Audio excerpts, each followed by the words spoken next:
Chapter 1. Knock at the Door. The night was the kind that wrapped itself around you like a worn blanket, heavy with stillness and just enough wind to remind you that nothing stays quiet forever. Somewhere outside, a neon vacancy sign buzzed with dying urgency, casting red pulses against the faded curtains of room 7. Inside, the investigator sat motionless in the dim lamplight, staring at nothing and everything. A notepad lay open on the table in front of him, but he hadn't written anything in over an hour. It had been 3 months since he'd taken a case, longer since he'd believed in what he was doing. Too many lies, too many dead ends, and too many people who wanted answers but didn't want the truth. Then came the knock. 3 quick taps. Not urgent, not hesitant, deliberate. He didn't move at first, just listened. No footsteps retreating. No voice calling out. Just the knock, and then silence. He opened the door slowly. She stood there like a shadow out of place. Mid-30s, neat blazer, eyes darting past him before settling on his face. She held a leather bag tight under her arm, and the smell of road dust and motel air clung to her. "Are you him?" she asked. He didn't answer. "The investigator," she said. "The one who used to deal with the other kind of cases." Still no reply. She glanced behind her, then back to him. "I don't want to talk in the room. Too many surfaces, too many places for things to listen." He almost closed the door. Almost. But something in her voice, a slight tremble masked behind practiced urgency, held him there. "There's a diner off Route 14, he said. "Meet me there in 20 minutes. Booth by the window. Order decaf." She nodded and stepped back into the dark. He closed the door and let the lock click slowly into place. He didn't know her name, but he knew the look in her eyes. Someone was afraid, which meant something was coming. Chapter 2. The Parking Lot Interview. The diner was one of those places that looked like it had been built out of forgotten time. A steel husk clinging to the edge of nowhere, its flickering sign casting long shadows across a parking lot cracked by decades of sun and frost. Inside, the air smelled of burnt coffee and old vinyl. A country ballad hummed low on the jukebox, something about trucks and heartbreak. He sat in the booth by the window, same as always. Back to the wall, eyes on the door. She arrived 12 minutes late, not rushed. Not panicked, just cautious, the way people walk when they know they're being watched. She didn't sit, just slid a small folder across the table and nodded toward the lot. "Not here," she said. "Please." He looked at the folder, plain, worn, clasped with a single strip of yellowed tape. They exited without another word. Outside, the wind had picked up. The air felt drier than before, like it had been scrubbed clean of something. They got into her car, a dull gray sedan that might have been new once, now dulled by time and hesitation. She drove them behind the diner to the back of the lot where the streetlights no longer reached. Shut the engine off. The only sound was the faint ticking of cooling metal. She opened the folder. Inside were photographs, blurry, grainy, strangely lit. One showed a triangular object in the sky, edges glowing faint green. Another, a person standing beside what looked like a collapsed communications tower, their face obscured. Then, a page of handwritten notes, and a small scrap of something metallic, the size of a bottle cap, taped to the inside cover. It reflected no light. "I didn't believe any of this," she said, "until my brother disappeared." Her voice was steady now, controlled, but her fingers kept brushing the edge of that metal fragment like she was trying to ground herself with it. "He worked for a company called Aurealis Systems. Officially, they deal in communications hardware. Unofficially, I think they were doing something else, something they were afraid would be found." He turned a photo over. On the back, a set of coordinates. Arizona desert. No town listed. "He mailed me this," she said. 3 days before he vanished. No note, just the folder. and one line scribbled on the outside in his handwriting. She reached into her coat and pulled out a torn envelope. He read the words slowly. "If anything happens, find the man who doesn't want to be found." She looked at him. "I think he meant you." He said nothing, just closed the folder, slowly, and felt the air shift. Chapter 3. The Disappearance. They sat in silence for a long moment after that, the kind of silence that stretches, not because there's nothing left to say, but because there's too much. The investigator stared out the windshield. The sky above was empty but heavy, as if something unseen hovered just beyond what human eyes could register. That feeling again, the one he used to get before something strange happened, like being underwater without knowing it. She broke the silence. "My brother's name was Aaron Cray." He turned slightly. The name meant nothing, but that didn't matter.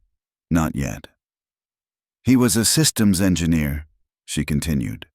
"Brilliant, but distant. Liked to talk about signal theory, quantum resonance, non-terrestrial harmonics." She laughed nervously. "I thought it was all fringe science, stuff he read online." "Did he ever mention sightings?" the investigator asked. "Encounters?" She nodded slowly. "Once, late last year. He told me he'd seen something above his research facility, said it didn't move like anything we've built. Triangular, black, silent." She paused. "That was the first time he mentioned electromagnetic distortion fields, said they were working on cognitive phase modulation, whatever that means. He started to sound paranoid. Said they were trying to make people forget what they'd seen, even as they were seeing it." The investigator looked down at the metal fragment. It still absorbed light like a sponge.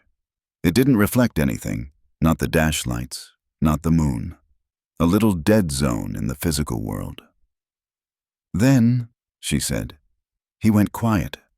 The next part came fast, like she needed to get through it before her nerve gave out. "I hadn't heard from him in weeks.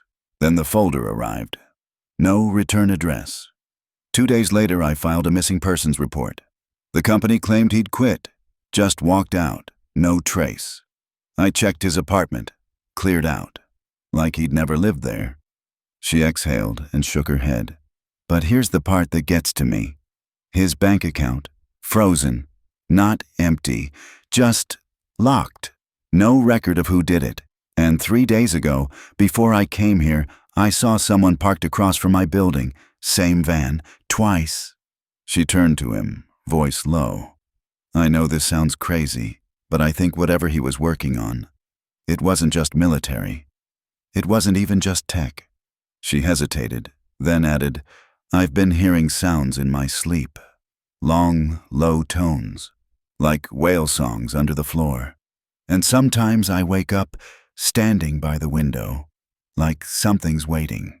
She looked at him with pleading eyes. "Please, just tell me if you've seen this before. Tell me I'm not losing my mind." The investigator didn't answer right away.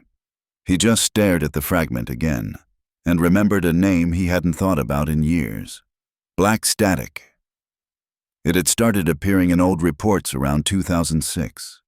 Always connected to disappearances, always following sightings of triangular craft, and always paired with strange signals no one could decode. He closed the folder again. "You're not crazy," he said.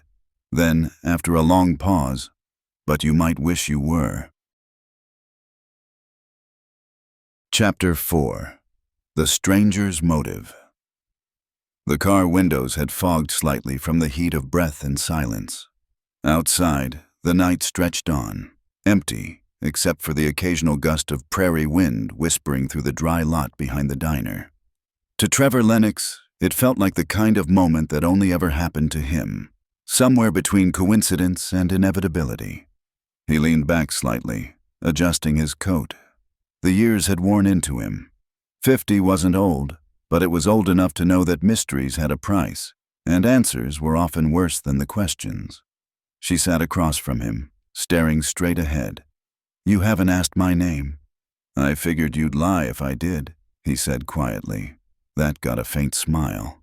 Maya, it's not fake. He didn't press. Real or not, it didn't matter yet. What do you want from me, Maya? Trevor asked. Exactly. She hesitated. I want you to tell me what's going on. With Aaron. With this metal. With the dreams. I want to know if he's still alive. And if he's not, I want to know why. Trevor looked at her closely now. For the first time, not as a client, but as someone caught in something bigger. Her eyes were tired, but alert. She wasn't just frightened. She was on the edge of belief. The edge where everything familiar breaks. There are people better equipped than me, he said. Investigators, scientists, ex-military. Why come to a washed-up guy in a motel off Highway 16? She looked at him then. Really looked. Because he said you're the one who doesn't want to be found. Trevor flinched. A small, involuntary reaction. But she caught it. She continued. I read about you. Not just the forum posts and old newspaper clippings. The redacted RCMP file from '98. The Saskatchewan sighting. The Kalispell cabin. The tape. He said nothing. I don't think you're some crackpot chasing lights in the sky, she said.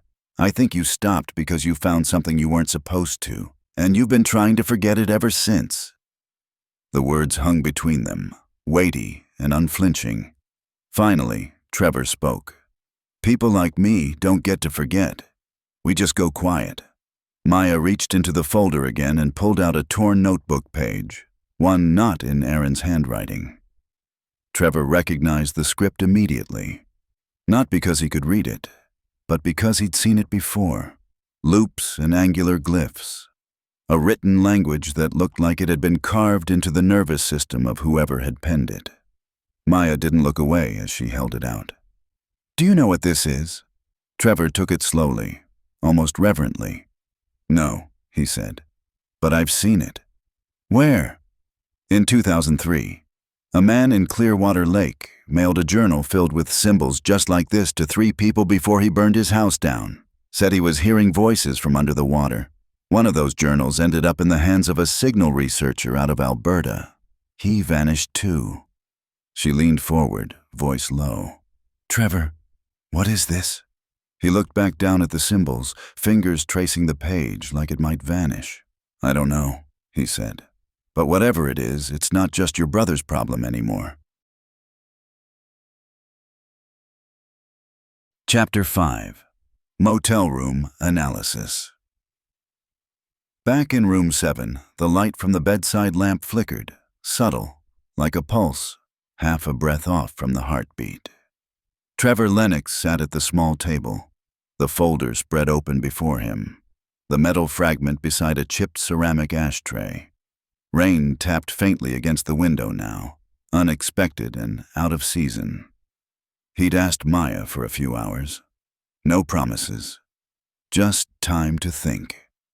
The photos he laid out in a fan across the bed, images of the triangular craft, the scorched tower, the blurred figure in the distance.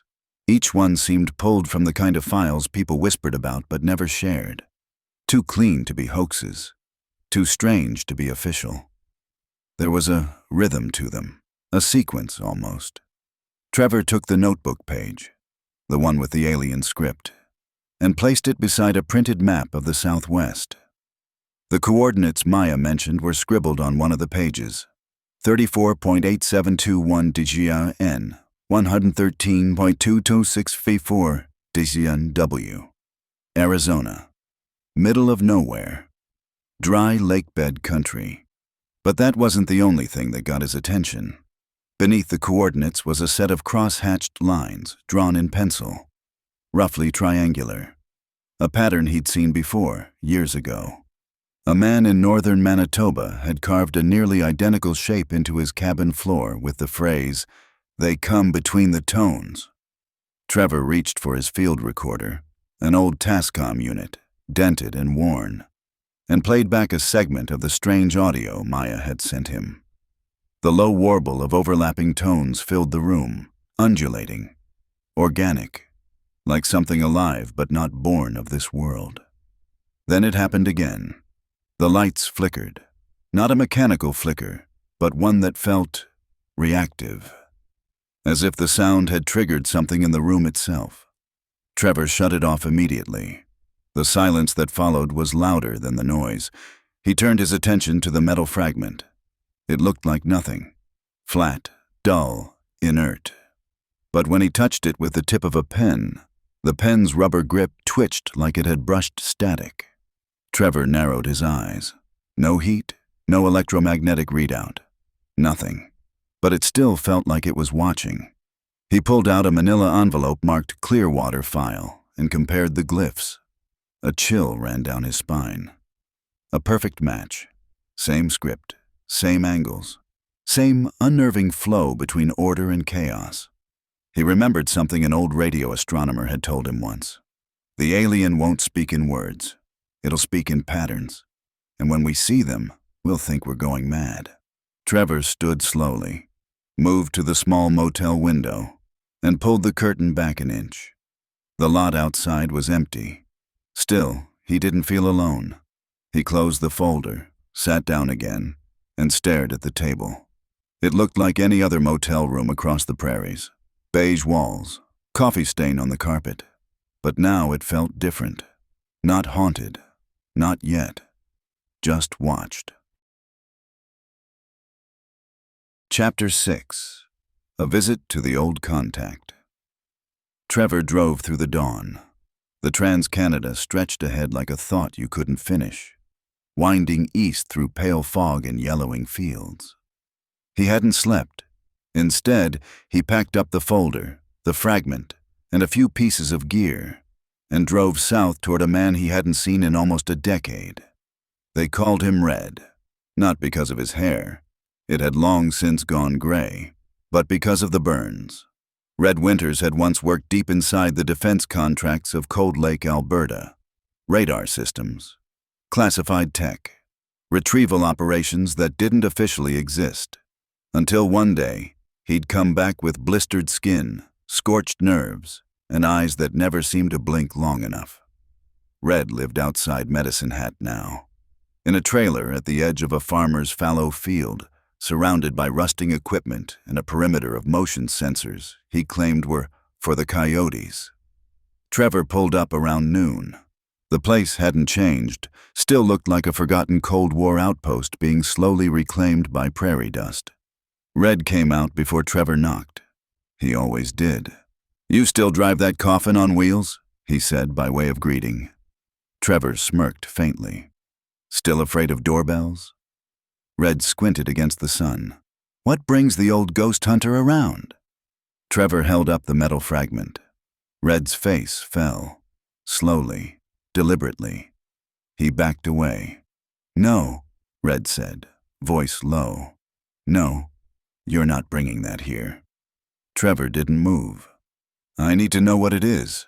Red glanced over his shoulder like someone might be listening, even here, surrounded by nothing but wind and wire. "They called it black static," he said finally. "Came from a crash site we weren't supposed to be at, between Drumheller and Rosetown. Dead zone. No radio, no heat, no magnetics. Just a black triangle half buried in gravel and quiet as the grave." He paused. "I touched it once," Red continued. "Just once. My arm wouldn't stop shaking for 2 days, like it had rewired the nerves." Trevor nodded toward the fragment. "This came from the same thing?" Red shook his head. Could be newer. The old one didn't hum." Trevor frowned. "This one hums." Red stared at him. "Only when it wants to." For a long moment, neither spoke. Then Red's tone shifted. "I shouldn't be talking to you, Trevor. I've got grandkids now, a pacemaker. I don't want to know what's still out there." Trevor stepped forward slightly. "You ever seen this before?" He handed over the journal page with the glyphs. Red barely glanced at it before pushing it away. "They always leave something behind," he muttered. "A signature, like they want you to know you saw them, even if you don't remember how." Trevor slid the items back into the folder. "You hear anything lately?" he asked quietly. "Like tones, in the middle of the night." Red looked away. His jaw tightened. "I turn the radio on now when I sleep," he said. "Talk radio, late-night trucker stuff. Doesn't matter what they're saying as long as it's human." Trevor nodded slowly. "Thanks, Red." As he turned to go, Red called out, "Trevor, if you keep following this, don't trust silence. That's where it lives now." Trevor didn't ask what it was. He didn't want to know. Chapter 7. The Surveillance Van. Trevor pulled into the motel parking lot just after dusk. The clouds overhead hung low and purple, as if pressing down on the town itself. The neon vacancy sign flickered like it was struggling to stay alive. A storm was coming, not the kind that brought rain, but the kind that rearranged things. He slowed the car as he turned in. There it was, parked across from room 7, half-tucked beneath a dying spruce tree, a dull gray van. No logos, tinted windows, too clean for a local, too still for coincidence. He parked 5 spots away and sat for a moment, engine off. Watched, waited.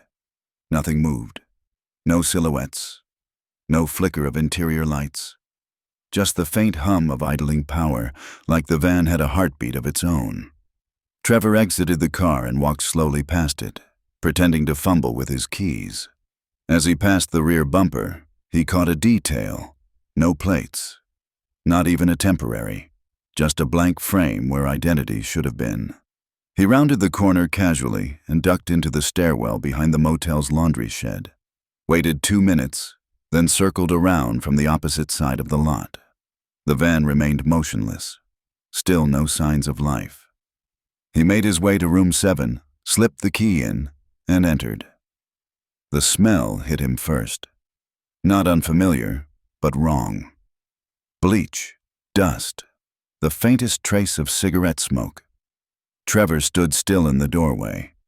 To someone else, the room might have looked untouched, but Trevor had lived through too many break-ins not to recognize the signs. The curtain was drawn at a slightly different angle. His field recorder moved an inch to the left. The edge of the rug folded just slightly. The bedside drawer opened, then carefully shut. They'd been in here, not looking for anything, looking at something. He moved quickly, checked the folder. Still there. Metal fragment? Still in the envelope. The glyph page? Still folded exactly how he left it. But something felt different. He turned on the lamp. Its light buzzed at a higher frequency than before. Barely perceptible, but wrong. As if someone had swapped the bulb, or maybe the socket itself. He walked to the bathroom.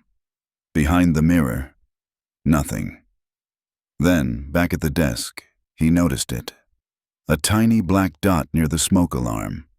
A camera, pin-sized, embedded in the plastic like it belonged there. Trevor didn't touch it. He just looked straight at it and whispered, "I see you too." Outside, the van pulled away. Not in a rush, not in fear. Just done, as if it had gotten what it came for. Chapter 8. Midnight. At the dry lake bed. Trevor waited until midnight before leaving the motel. He packed the folder, the fragment, and his old field recorder into a canvas bag and drove west. The highway was empty, the night thick with that kind of silence that doesn't just surround you. It presses against your skin, muffling the world. It was an hour's drive, but it felt longer, every mile another step away from ordinary reality. He found the turnoff easily enough, a rutted dirt track leading off into the dark, moonlit flats. He killed the headlights and drove slow, tires crunching over salt and gravel, dust rising in pale columns behind him. The desert air was cold, sharp, and electric. The dry lake bed stretched out in all directions, cracked, white earth gleaming under a waning moon. Nothing but starlight and the low, distant hum of wind. Trevor followed the coordinates, checking them twice, then 3 times, until he found what he was looking for. A ring of burned brush, faint geometric patterns scored into the dirt, lines intersecting at precise angles. At the center, a rusted steel hatch, half buried, almost invisible. He stepped out, the silence absolute. Even the wind seemed to pause. Trevor knelt and cleared debris from the hatch, fingers numb with cold and adrenaline. No lock, no markings, just a triangular groove at its center, like a symbol carved into forgotten metal. He took a breath and lifted. The hatch screeched open, hinges grinding in protest. A blast of air escaped, cool, stale, tinged with ozone and something older. He clicked on his flashlight and descended an iron ladder into darkness. Below, the space was larger than he expected. Part bunker, part observation post. Empty racks lined the walls, humming electronics still faintly alive. A bank of monitors blinked with static, fed by cables running up into the earth above. Then he saw it. A mural painted across the far wall. Not art, not exactly, but a fusion of cave painting imagery and something else. Triangular craft drawn in ochre and charcoal. Human figures with eyes painted silver. Spiral glyphs, identical to those in Aaron's journal and the Clearwater file. In the center, a jagged black triangle, radiating lines and looping script that seemed to vibrate under the flashlight's beam. Trevor's skin prickled. He moved to a battered console below the mural. One green LED still flickered. He pressed a button, half expecting nothing. Instead, a low sound filled the bunker. A repeating signal, undulating, alien. Too regular to be natural, but too strange to be human. Like whale song warped through a broken radio. Trevor hit record on his field unit. The tone vibrated in his skull, making his teeth ache, his vision swim. He looked back at the mural, and for a moment, the painted eyes seemed to move. He shuddered, switched off the device, and climbed back into the night. He had what he needed, but the sound followed him, echoing in his bones, humming just beneath the surface of the world. Chapter 9. The Repeating Signal. Back in room 7, everything felt thinner. The air, the light, even time. Trevor closed the door quietly behind him, set the bag down on the table, and sat without turning on the lamp. The motel room hummed faintly, just the refrigerator in the kitchenette, or maybe the overhead light in the hallway. But layered beneath it was something else, a vibration, barely audible, felt more than heard. He took a long breath, then pulled out the field recorder and pressed play. The signal from the dry lake bed filled the room again, low, resonant, pulsing in intervals that felt just shy of rhythm. He let it play for 30 seconds, then stopped it. The hum continued. He frowned, checked the recorder. It was off. He pulled the batteries. The hum continued. Trevor rose slowly, crossing the room. He placed his hand on the wall. It vibrated. He shut off every device in the room, the mini fridge, the lamp, even unplugged the TV. Still the hum. He pressed his ear against the drywall and listened. And there it was, beneath the plaster, under the paint, like the signal had infected the wiring, or worse, had bypassed it altogether. He opened the window. Cold air rushed in. The hum softened, but didn't leave, like it was coming from inside him now. Trevor sat back down and opened the folder again. The glyphs, the metal fragment, the map. He laid them out and stared. Something was forming.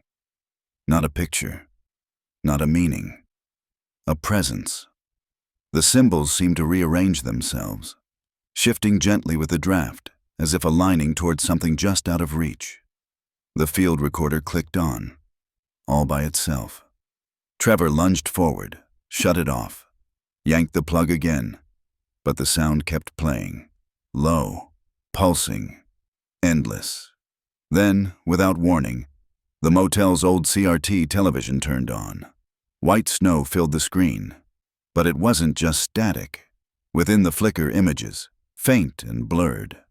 A triangle in the sky. A man's face half in shadow. A symbol etched into a hand. All flashing too fast for the eye to catch, but the mind remembered. Trevor stood motionless, breath shallow. The signal wasn't just a sound. It was an invitation.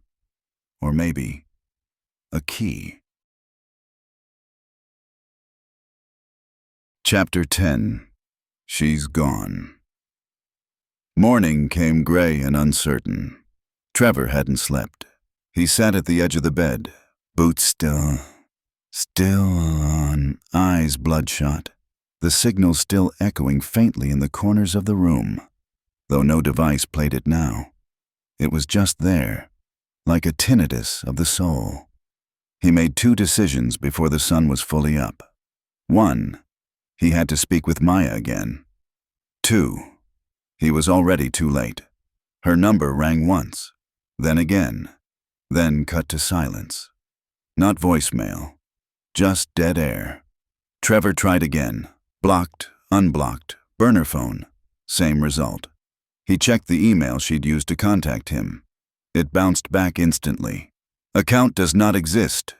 Her social profile, previously sparse but real, was now gone. Not deactivated, not dormant. Erased. Trevor stared at the screen. The cursor blinked like a warning. He stepped outside. The gray van was gone. The parking lot felt too still. Even the wind had forgotten to blow. He took the long way around town, just to breathe something different. But every corner felt like a place already seen. Every face like a glance from someone who wasn't supposed to be watching. He parked in front of the only public library left in town. A converted house with patchy Wi-Fi and a part-time librarian who barely looked up. He logged in and searched Aaron Cray. Nothing recent. No missing persons reports. No company press releases. Not even a LinkedIn profile. He narrowed it to Aurealis Systems. Still nothing. No business listing. No employee registry. Their website, cached 2 days ago, now led to a blank page with a 502 bad gateway error. Trevor leaned back in his chair. Thought. Searched one more time. For Maya. But her name only appeared once. A comment on an old forum post, dated 3 years ago. They're not just watching. They're listening beneath us. No replies. No likes. Just silence. Trevor copied the post, printed it, and folded it into his journal. He stepped back out into the pale morning light. She was gone. Not missing. Not in hiding. Just gone. Like she'd been erased. Not just from the grid, but from memory itself. Trevor looked down at the folded paper, the glyphs, the humming metal still tucked into his coat pocket. Something was tightening, something was watching, and the case he hadn't wanted wasn't finished. Chapter 11. The Voice Message. Trevor drove without direction for hours. The sky overhead had gone bruised and streaked with dull orange haze, the kind that came just before prairie storms. He didn't care where he was going, only that it wasn't where they expected, that he kept moving, that he stayed unpredictable, at least for a little longer. By the time his phone buzzed, he was parked at the edge of an empty farm road, wheat fields waving like static in the wind. Unknown number. Voicemail. He stared at the screen a long time before pressing play. Maya's voice, shaky, rushed, as if she was speaking from a moving vehicle or a tunnel filled with interference. Trevor, if you get this, I don't know how long I have. I tried to leave, but they're not following in the usual way. I think the signal marked me. I'm remembering things I never saw. I'm waking up standing in places I don't recognize. Heavy static. Don't trust the van. Don't trust the tones. They don't come from space. That's the lie. It's underneath us. It always has been. Crackling distortion. If you find Aaron, don't bring him back. Don't let them finish the circuit. You have to understand. Click. Silence. Trevor sat motionless in the driver's seat. He played it again. The same frantic urgency, the same words. Don't let them finish the circuit. He stared out across the wind-blown fields, eyes scanning for something he wouldn't recognize even if he saw it. Underneath us. The phrase repeated in his mind, echoing off thoughts he hadn't allowed himself to think in years. He remembered something from an old RCMP case that had been buried, details redacted, mentions of deep harmonic structures beneath military testing ranges in Alberta. Rumors that some frequencies didn't come from above, but from below. As if the Earth was echoing something older than itself. Trevor pulled out the map, unfolded it on the dashboard. There were 3 red pins now. Clearwater, the Arizona lake bed, and a third placed on instinct, just outside Fort McMurray. The shape they formed? Triangular, but not equilateral. Off balance. Incomplete. He circled the 3 points and wrote next to them in pencil, "Finish the circuit." Then, almost involuntarily, he drew a 4th point where the triangle would close. Right over the town of Revelstoke, British Columbia. Trevor circled it, stared, then turned the key in the ignition. Time to follow the next lead. Chapter 12. The Bigger Pattern. Trevor reached Revelstoke just after midnight. The mountain town was quiet, folded into the valleys like it had settled there on purpose, out of reach, half hidden by time and topography. Rain streaked the windshield as he pulled into a side road overlooking the Columbia River. Lights from scattered cabins shimmered across the black water. The world felt old here, older than anything human, and yet familiar. He killed the engine and sat in silence. The signal had stopped, at least the audible one, but in its place, something else lingered. A pressure. A presence. Trevor pulled out his map again. 3 red pins. 1 penciled in. A closed triangle. But when he looked at it now, something new clicked into place. Not the shape, but the spacing. Each location fell not just along a path, but on a repeating scale of distance, like harmonics in a musical chord. Clearwater to the Arizona site, Arizona to McMurray, McMurray to Revelstoke. The ratios weren't random, they were tuned.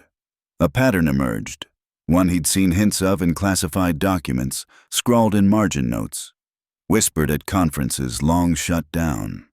The resonant grid hypothesis. The idea that certain places on Earth weren't just sites of anomaly, but nodes, anchors in a network, not built by humans, possibly not even for them. Trevor pulled out the glyphs again, held them under the dome light. He remembered something Maya had said back in the car. "I want to know if he's still alive, and if he's not, I want to know why." He stared at the symbols. What if the real question wasn't where Aaron was, but when? Because something in the tones, the triangle, the map, something was temporal, not just spatial. The idea circled in Trevor's mind like a shadow that wouldn't let itself be seen head-on. Outside, thunder rolled distantly across the peaks. He reached into the bag and pulled out the metal fragment. It was warm. Not hot. Not radioactive. Just warm. Like it had been waiting for this location. Trevor placed it at the center of the map. It didn't move, but the pressure in the air changed. He looked up, and for a moment, the reflection in the windshield wasn't his own. It was someone taller, eyes darker, skin faintly luminescent. Then it was gone. Just his tired reflection, staring back. But the message had landed. The grid wasn't passive. It was activating. Trevor folded the map, slid it into his coat, and stepped out into the rain. Above, the clouds parted just enough for a single star to shine through. Not a plane, not a satellite, just a steady point of light. Directly above the intersection of the triangle, watching, waiting. Chapter 13. Outro. The Reluctant Return. Trevor Lennox didn't drive home. He drove to the edge of nowhere, an old logging road outside of Golden, British Columbia, where the sky felt a little closer and the signals felt a little fainter. He parked beneath a stand of trees, killed the lights, and sat there, alone, with only the wind in the needles and the occasional crack of branches in the dark. He pulled out the journal again. No new pages, no new leads. But still, it pulsed, not in light or sound, but in presence, as if it were connected now to something larger than itself. He flipped through his old notes, the sightings, the disappearances, the anomalies nobody could explain, and everybody tried to forget. A decade of questions with no satisfying answers. And yet, the more he resisted this case, the more it had found him. Trevor opened the recorder, pressed play one last time. The signal, low, undulating, familiar. But something was different now. This time he could hear the pattern. A voice hidden inside the tone. Not words, not language, but intent. It wasn't a broadcast. It was a response. To him, he shut it off, stared into the dark trees. The world felt changed, not in a loud, dramatic way, but in a slow, deliberate unfolding. Like the top layer of reality had peeled back just enough to reveal the machinery beneath. The hum returned, not from the recorder, from the sky. He stepped out of the truck, looked up. Nothing, just stars, silent and eternal. But he felt it again, that invisible presence just beyond the spectrum of sight, the watching thing, the waiting thing, the intelligence that didn't hover above, but circled, patient, like a satellite of a forgotten truth. Trevor pulled his coat tighter, stepped back into the truck, and turned off the ignition completely. No more engines. No more interference. Just him. And whatever this was. He whispered to himself, "It's not over." And he was right. Somewhere, far off, the van would return. The signals would deepen. The circuit would reach for closure. And when it did, someone would come knocking again. And whether he wanted to or not, Trevor Lennox would answer.